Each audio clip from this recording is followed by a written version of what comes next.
பாத்திமுத்து ஜோஹராவின் பரம்பரையில் வந்த பெண்ணு, நேர்த்தி மிகும் இஸ்லாத்தின் நெறி தவழும் எங்கள் கண்.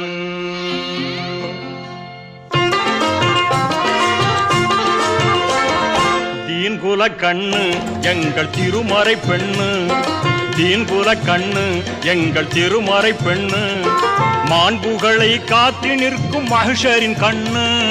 தீன்குல கண்ணு எங்கள் திருமறை பெண்ணு,